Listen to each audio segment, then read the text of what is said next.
Perkenalkan, nama saya Detjen Naransitio dari kelompok 3 Prodi Manajemen kelas 642A03 Kampus BSI Tangerang Cimone dengan NIM 642350066. Di sini saya akan menjelaskan sedikit tentang anti korupsi dan contoh orang korupsi. Pendidikan anti korupsi adalah program pendidikan tentang korupsi yang bertujuan untuk membangun dan meningkatkan kepedulian warga negara terhadap bahaya dan akibatnya dari tindakan korupsi. Adapun beberapa contoh orang yang melakukan tindakan korupsi yaitu Harvey Mois. Harvey Mois terdakwa melakukan dugaan korupsi dalam pengelolaan tata niaga PT Timah. Perbuatannya tersebut telah merugikan negara senilai 271 triliun bahkan sampai 300 triliun. Saya Asyun Aldifer Raja Guguk dari kelompok 3 Prodi Manajemen kelas 64 2A03 Kampus BSI Tangerang Cimone dengan NIM 642352004. Dari contoh tersebut ada dampak dan penyebabnya. Dampak yang pertama itu kemunduran ekonomi. Korupsi menghambat investasi baik asing maupun domestik karena menurunkan kepercayaan investor terhadap kestabilan dan transparansi ekonomi. Yang kedua, kerusakan infrastruktur publik. Uang yang dialokasikan untuk pembangunan infrastruktur, pendidikan, atau layanan kesehatan seringkali disalahgunakan oleh pejabat korup, sehingga kualitas layanan publik menurun dan masyarakat menderita akibat kekurangan fasilitas yang memadai. Yang ketiga, ketidakstabilan politik. Korupsi sering kali memicu ketidakstabilan publik terhadap pemerintah yang pada akhirnya dapat menyebabkan protes, ketidakstabilan politik, bahkan konflik sosial. Pemerintah yang tidak dipercaya oleh rakyat akan sulit menjalankan program-program pembangunan dengan efektif. Yang keempat, meningkatnya kemiskinan dan ketimpangan sosial. Korupsi memperparah ketimpangan sosial karena manfaat ekonomi yang seharusnya dinikmati oleh masyarakat luas hanya dinikmati oleh segelintir elit yang memiliki kekuasaan. Sedangkan itu ada juga penyebab korupsi. Yang pertama, lemahnya sistem hukum dan pengawasan.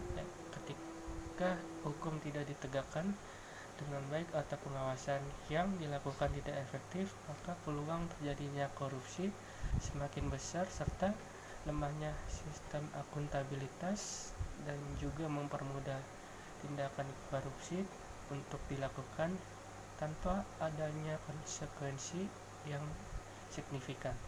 Yang kedua, budaya korupsi. Di beberapa negara atau institusi, korupsi sudah menjadi kebiasaan yang dianggap biasa.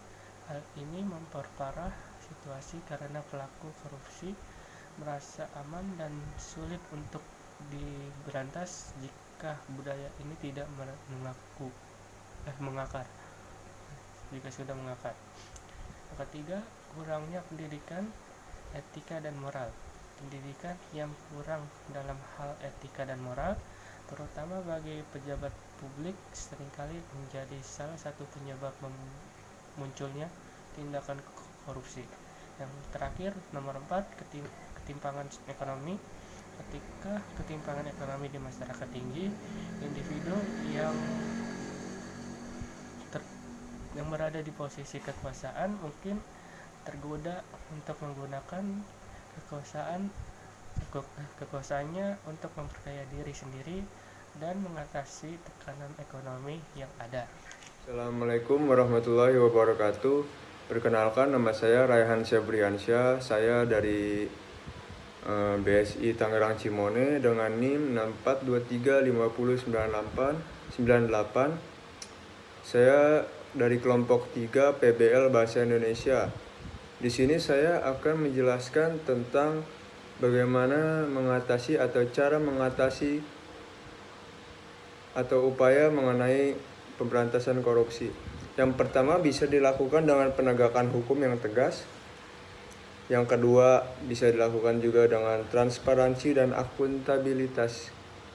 Yang ketiga, bisa juga melalui pendidikan anti korupsi. Yang keempat, bisa berpartisipasi dalam masyarakat. Yang pertama, penegakan hukum yang tegas itu misalnya melalui aparat-aparat tertentu yang berwenang. Yang kedua itu transparansi akuntabilitas, itu bisa meningkatkan transparansi bagi pihak-pihak yang mungkin selalu terlibat dalam korupsi ini, bisa selalu transparansi dalam hal melakukan apapun agar tidak dapat dan agar bisa mencegah terjadinya korupsi.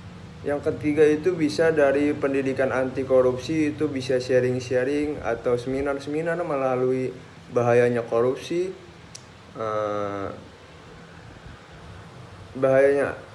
dan menampakkan nilai-nilai integritas dan anti korupsi sejak dini, dimulai dari sekolah, mungkin sekolah dasar, sekolah menengah pertama sampai sekolah menengah atas, dan juga bisa dilakukan di kuliah-kuliah atau universitas-universitas. Yang keempat ini partisipasi masyarakat. Partisipasi masyarakat ini sangat penting. Masyarakat juga harus berperan aktif dalam pengawasan dan pemberantasan korupsi. Mengapa? Melalui ketertiban masyarakat seperti melaporkan tindakan korupsi atau ikut serta dalam gerakan anti korupsi, maka tekanan terhadap pelaku korupsi akan semakin besar. Mungkin itu saja ya, sekian. Wassalamualaikum warahmatullahi wabarakatuh. Perkenalkan, nama saya Yoga Pratama dari kelompok 3 NIM 6423 5097 dari kampus BSI Tangerang Cimone. Sedikit menjelaskan anti korupsi. Kesimpulan, korupsi adalah suatu tindak pidana yang memperkaya diri yang secara langsung merugikan negara atau perekonomian negara. Jadi unsur dalam perbuatan korupsi meliputi dua aspek. 1. Memperkaya diri dengan menggunakan kedudukannya. 2. Penggunaan uang negara atau kepentingannya. Adapun penyebabnya antara lain ketidak dan kelemahan kepemimpinan, kelemahan pengerjaan dan etika. Kolonialisme, kemiskinan, tidak adanya hukuman yang subur untuk perilaku korupsi, rendahnya sumber daya manusia, serta struktur ekonomi. Korupsi dapat diklarifikasikan menjadi 3 jenis, yaitu bentuk, sifat, dan tujuan. Bentuk, sifat, dan tujuan. Dampak korupsi dapat terjadi di mana saja. Saran sikap untuk menghindari korupsi seharusnya ditanamkan sejak dini, dan pencegahan korupsi dapat dimulai dari hal yang kecil. Sekian, terima kasih. Demikianlah presentasi dari kelompok 3. Jika kami ada tutur kata yang salah, kami minta maaf. Kepada Allah kami mohon ampun. Assalamualaikum warahmatullahi wabarakatuh.